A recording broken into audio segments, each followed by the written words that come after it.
आज आपको पवन सिंह और खेसारी लाल यादव में तुलना करेंगे, भोजपुरी में सबसे बड़ा सुपरस्टार कौन है।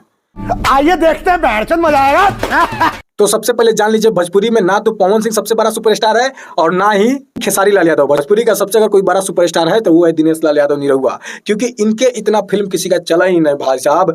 झूठ मूठ के पवन सिंह बकचोदी करते हैं और खेसारी लाल यादव हम बड़का स्टार हैं तो हाई फलना स्टार है तो ना जाने क्या क्या। अरे असली इतना व्यू पवन सिंह और खेसारी लाल यादव अपने जीवन में कभी ला पाएंगे? जितना निरहुआ के फिल्म पे व्यू आया हुआ है, इन लोग के गाना पे उतना व्यू नहीं आता जितना दिनेश लाल यादव अपने फिल्म पे व्यू लाया है भाई साहब। तो असली सुपरस्टार कौन हुए?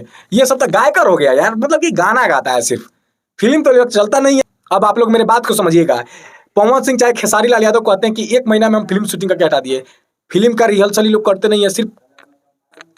सिर्फ ये लोग को कहानी मिल जाता है और कहानी पे लगता है लोग ड्रिंक ब्रिंक करके जैसे तैसे फिल्म समाप्त कर देता है। इसीलिए भोजपुरी का स्तर नीचे गिरता चला जा रहा है भाई साहब। अगर ये लोग मेहनत करते फिल्म पे, एक फिल्म बनाने में कम से कम 4 महीना 5 महीना समय लगाते, कुछ यूनिक सोचते, कुछ टेक्नोलॉजी वाला फिल्म लाते, कुछ अलग लाते, तो पक्का है कि हमारे भोजपुरी फिल्म इंडस्ट्री का सबसे ज्यादा डिमांड हो जाता आज के समय में।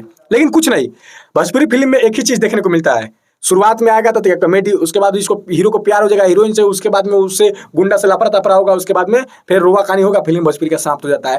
इसके अलावा आज तक आप भोजपुरी फिल्म कुछ देखे नहीं देखे होंगे भाई साहब, क्योंकि भोजपुरी के राइटर, भोजपुरी के प्रोड्यूसर, भोजपुरी के डायरेक्टर, भोजपुरी का हीरो, मतलब ये सब का गलती नहीं है भाई साहब। गलती है तो सिर्फ हीरो की गलती है, जो 1 महीने में फिल्म बना के सुधा देता है। पता नहीं सबको क्या करना रहता है, कहाँ ट्रेन पकड़ने के, दिल्ली जाना रहता है कि मुंबई जाना रहता है, कितना जल्दी फिल्म बनाता है। इसीलिए भोजपुरी को सबसे घटिया स्तर पर माना जा रहा है आज के समय में। फिल्मी दुनिया में कोई अस्तित्व नहीं है भोजपुरी फिल्म का।